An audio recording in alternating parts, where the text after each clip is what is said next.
Baik, assalamualaikum warahmatullahi wabarakatuh. Hari ini kita akan bahas untuk soal yang kemarin kita buat latihan, yaitu dari PT Satria.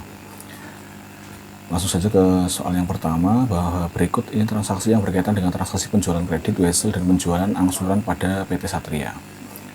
Tanggal 5 September 2011, PT Satria menjual barang dagangan kepada PD Candi seharga 36 juta syarat pembayaran N/30. Nah, ini perlu kita pahami bahwa syarat pembayaran N/30 atau terkadang di situ ada tertulis misal 2/10, ya kan, kemudian N/30.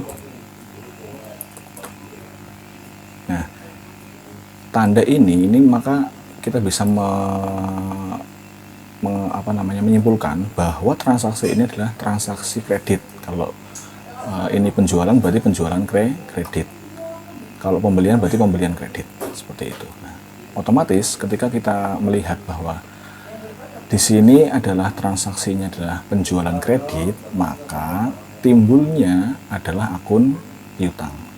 Dikarenakan ini adalah penjualan barang dagangan, perusahaan dagang, maka piutang yang timbul jelas piutang dagang.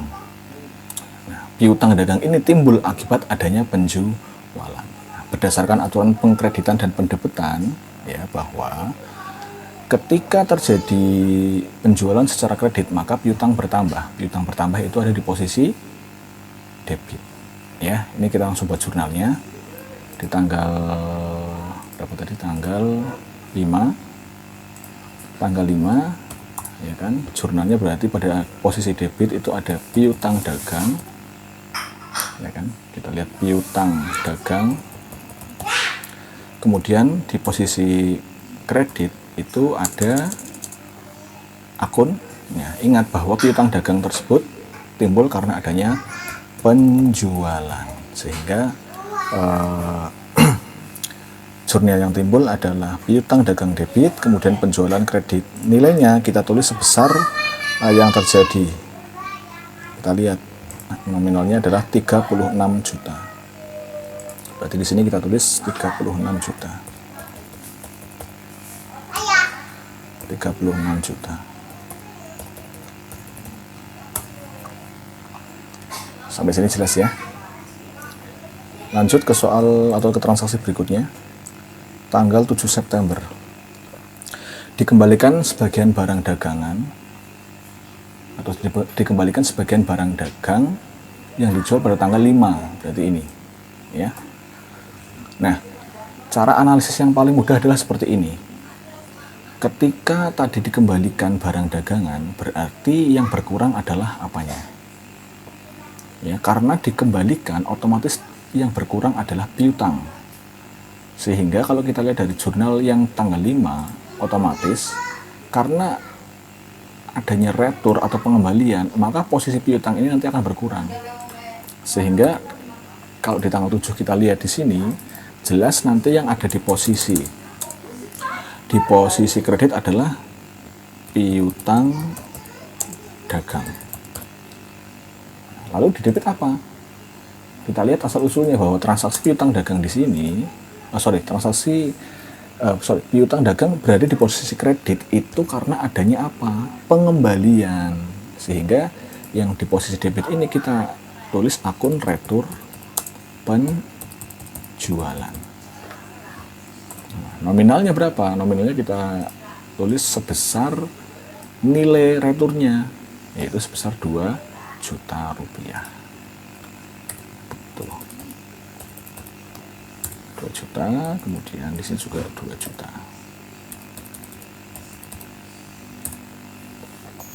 Gitu ya.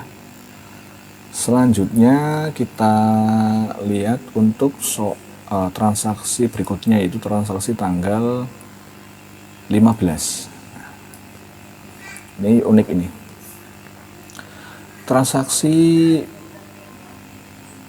tanggal 15 September ini PT Satria menarik wesel atas PD Candi. Atas PD Candi berarti ini ya, ini 36 juta.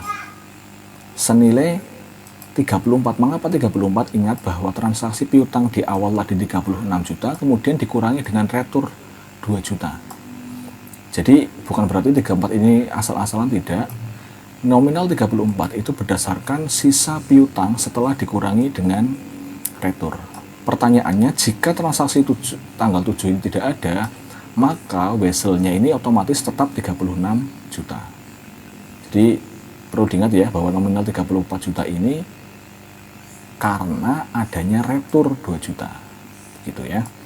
Kembali ke tanggal 15 bahwa PT Satria menarik wesel atas PD Candi. Ingat, wesel itu adalah surat janji membayar. Ya, dengan nominal tertentu. Lah, nominalnya biasanya berdasarkan nilai penjualannya. Sehingga kita lihat bahwa tanggal 15 September itu adalah perubahan dari piutang dagang menjadi piutang wesel. Mengapa saya katakan demikian? Ingat bahwa transaksi tanggal 5 ini kan sudah kita jurnal tadi. Ini kan sudah kita jurnal sebagai transaksi piutang dagang. Nah, kemudian timbul transaksi tanggal 15, ini PT Satria menarik wesel, sehingga ini kita akan rubah posisi jurnalnya di tanggal 15. Karena piutang dagang itu digantikan oleh piutang wesel, otomatis tadinya piutang dagang di posisi debit, ini kita pindah ke posisi kredit. Ya.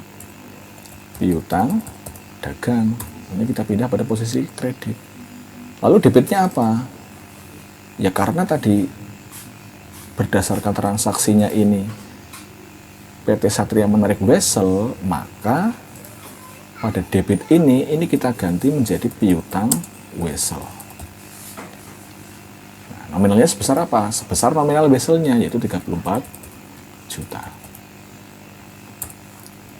34 juta. Gitu. Ini saya perbesar dulu biar jelas. Oke. Sampai sini jelas ya. Kemudian kita lanjutkan ke transaksi berikutnya, yaitu di tanggal 18. Tanggal 18, PT Satria menjual barang dagang kepada PD Mendut secara angsuran sebesar 25 juta rupiah dengan uang muka 5 juta. PD Mendut akan membayar selama 20 kali angsuran dengan bunga 6% per angsurannya. Jadi bunga itu ditarik dari 6% kali jumlah angsuran. Pembayaran angsurannya itu dilakukan setiap tanggal 30. Ya, kalau kita lihat dari soal, ya pasti pertama pusing dulu. Ya, maka harus kita pilih dan kita pilih. Pilah dan pilih seperti apa? Ya, kita lihat. Yang pertama, kita buat ringkasan dulu. Pertama, kita lihat nilai penjualan ini berarti kan belum dibayar ya. Nilai penjualannya itu sebesar 25 juta. 25 juta. Ya, 25 juta. Ingat bahwa ini belum dibayar, ini kemungkinan akan menjadi akun piutang. Ya kan? Piutangnya piutang apa? Karena yang dijual barang dagangan berarti piutang dagang. Atau kadang ada yang menyebut juga sebagai piutang angsuran. Ini sama maksudnya.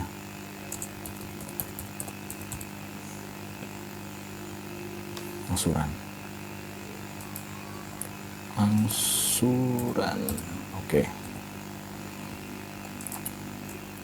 Ya. Satu. Yang kedua, informasi lain yang muncul adalah angka 5 juta. Angka 5 juta di situ disebutkan sebagai uang muka. Uang muka. Atau bahasa kerennya DP. Down payment. Oke. Sama dengan 5 juta. Ini sudah dibayar ya. Berarti kalau kita konversi menjadi akun, ini akan menjadi akun kas. ya, atau ada yang disebut juga kalau dalam istilah Inggris adalah cash in bank. Sudah. Nah, dari informasi ini maka kita bisa peroleh bahwa ada nominal berapa? 20 juta.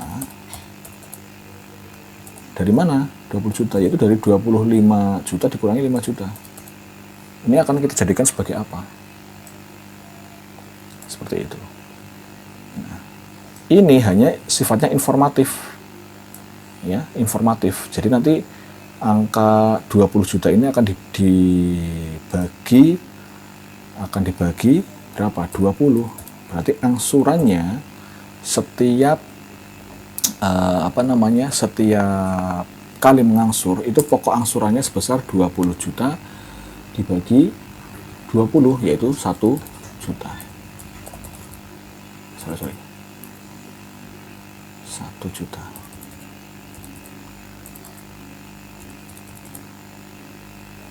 Nanti ditambah bunganya 6%. Gitu. Oke. Nah, ini informasinya. Sekarang kita terapkan ke jurnal di tanggal 18-nya dulu. Tanggal 18 kita jurnal.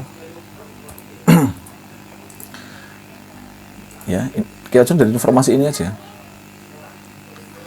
Yang didebet itu apa? Yang didebet. Ya, yang didebet jelas. Tadi uang muka. Berarti kan perusahaan menerima dana tunai. Ya kan? Dana tunai. Maka uang muka itu kita masukkan di sini sebagai kas. Sebesar berapa? Kasnya tadi di soal adalah sebesar 5 juta. Nah, kita isi 5 juta. Adakah lagi yang perlu kita isikan di debit?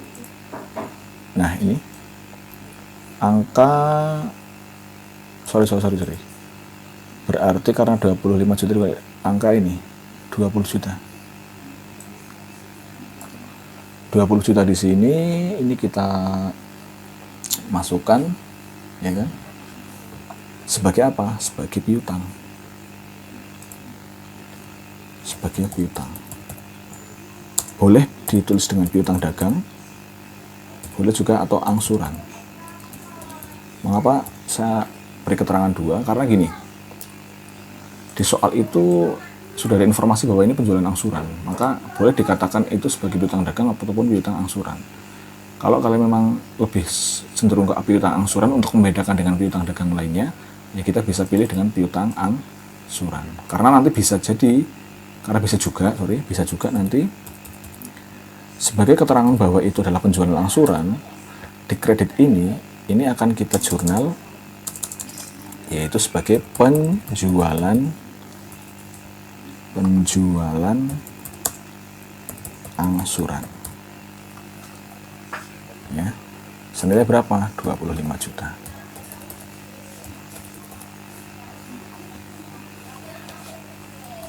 Seperti itu. Jadi kita membaca jurnal ini adalah terjadi penjualan angsuran dengan 20 juta sebagai piutang dagang dan 5 juta sudah diterima secara kas.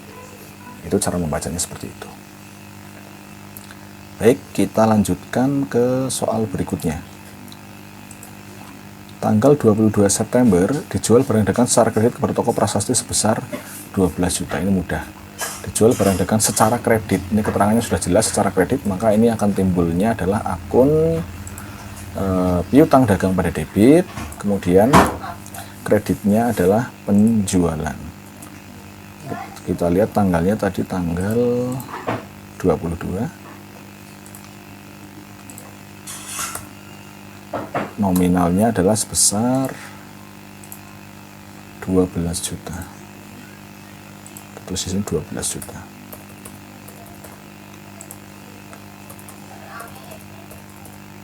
Itu. Kemudian kita lanjut untuk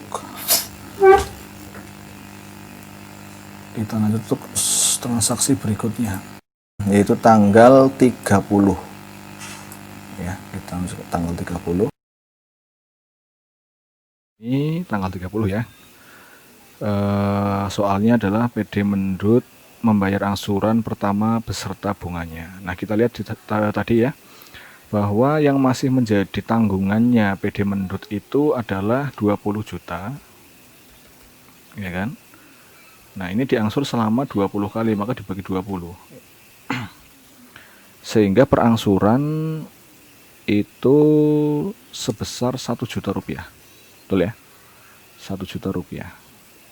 Nah, kemudian di tanggal 18 ini ada keterangan PD Mendut akan membayar selama 20 kali angsuran dengan bunga 6% per angsuran. Nah, jadi nominal pokok angsuran ini 1 juta ini disebut dengan pokok angsuran. Pokok angsuran. Ya. Ini disebut sebagai pokok angsuran. Nah, untuk menghitung bunga 6%, ya ini tinggal berarti bunga ini kita hitung saja di sini bunganya. Bunga sama dengan 6% dikali dengan 1 juta. Nah, hasilnya adalah 60.000. Ini kalau salah bisa dikoreksi ya. 60.000. Sehingga jumlah yang harus dibayarkan berapa? Berarti jumlah yang harus dibayarkan sama dengan 1 juta ditambah 60.000. Nah, ditambah dengan 60.000 sama dengan 1.060.000 rupiah. Ini yang harus kita jurnal ya, sehingga kita masukkan dulu ini yang harus dikeluarkan atau yang harus dibayarkan oleh PD Mendut ya kan. Nah, langsung kita jurnal tanggal 30. Oke. Ingat bahwa tanggal 30 itu adalah berdasarkan ini ya, berdasarkan ini tanggal 18 ya, tanggal tadi ini sebenarnya kan tanggal 18 timbulnya piutang angsuran kan, berarti ini yang menerima adalah PT Satria. Maka di sini kita bisa analisa bahwa karena di tanggal 18 timbul piutang angsuran, ini langsung aja kita sebut angsuran saja ya biar mudah. Sebut piutang angsuran, otomatis ketika angsurannya dibayar, ini akan berkurang nominalnya. Ya. Nominalnya akan berkurang, yaitu sebesar terus dulu di sini piutang angsuran berkurang. Kalau piutang berkurang berarti kan masuknya ke kredit. Nah, berarti piutang angsuran ini berkurang sebesar berapa? Tadi angsuran pokoknya kita lihat di soal bahwa angsuran pokoknya sebesar berapa? 1 juta rupiah. Nah, di sini kita tulis 1 juta. Kemudian informasi yang ada lagi adalah jumlah yang harus dibayarkan atau ini yang harus dibayarkan PD Mendut sebesar 1.060.000, otomatis ini nanti yang diterima oleh PT Satria. Ini PT Satria ya. Karena PT Satria menerima uang sebesar 1.060.000, maka transaksinya berpengaruh terhadap kas. Ya, kasnya bertambah sebesar berapa? Ya tadi jumlah pokok angsuran ditambah dengan bunga.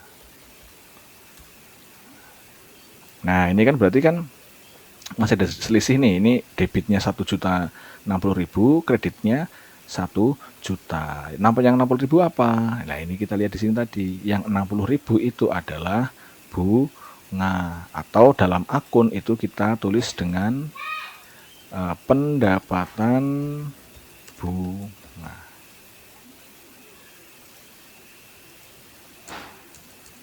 Itu ya. Sebesar berapa? 60.000 rupiah. Mengapa kok pendapatan bunga masuknya ke kredit padahal bertambah. Ingat bahwa pendapatan itu termasuk akun liabilities. Walaupun menambah, dia posisinya berada di kredit. Begitu ya. Ini pelajaran kelas 10 itu dibuka kembali. Lanjut ke tanggal, nah ini tanggal 3 Oktober PD Candi melunasi wesel yang ditarik PT Satria sebesar nilai nominal yang dikurangi dengan retur. Ya, kita lihat ini berarti transaksi yang berkaitan dengan tanggal ini, tanggal 15. Perlu diketahui bahwa wesel itu sebetulnya ada dua. Yang pertama adalah wesel berbunga dan yang kedua adalah wesel tidak berbunga. Nah, karena di tanggal 15 ini tidak ada keterangan mengenai bunga pada saat pembayaran di jatuh temponya, di tanggal jatuh tempo, otomatis wesel yang ditarik oleh PT Satria ini atas PD Candi adalah wesel yang tidak berbunga, sehingga dalam pelunasannya, ya, dalam pelunasan weselnya ini nanti tidak akan tidak akan ditambah dengan bunga, yaitu tetap sebesar nilai nominal dikurangi retur, yaitu 34 juta. Gitu ya. Kemudian dalam menjurnal perlakuannya adalah sama ketika ada piutang dagang yang dilunasi. Nah, begitu. Otomatis ini nanti jurnalnya adalah, ingat, di tanggal 15 ini timbulnya adalah piutang wesel di debit. Karena sudah dibayarkan, otomatis piutang wesel ini akan berada di posisi kredit. Ya, akan berada di posisi kredit. Kenapa? Karena sudah dibayar. Oke, sebesar berapa? 34 juta.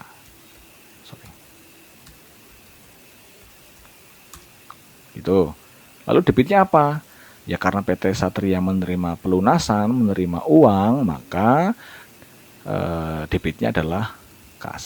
Sebesar berapa? Sama, yaitu 34 juta. Ya, gitu.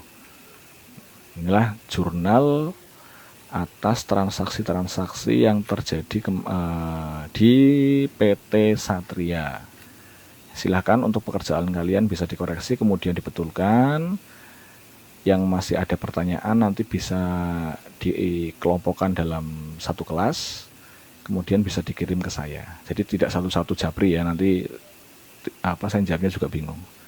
Ya, menjelaskannya 2 kali. Ya, silahkan. Jadi yang belum jelas nanti bisa tanya di grup kelas dulu, di list, kemudian nanti akan saya jawab seluruhnya, seperti itu. Itulah pembahasan pada soal PT Satria, semoga bermanfaat dan menambah pemahaman kalian. Terima kasih. Assalamualaikum warahmatullahi wabarakatuh.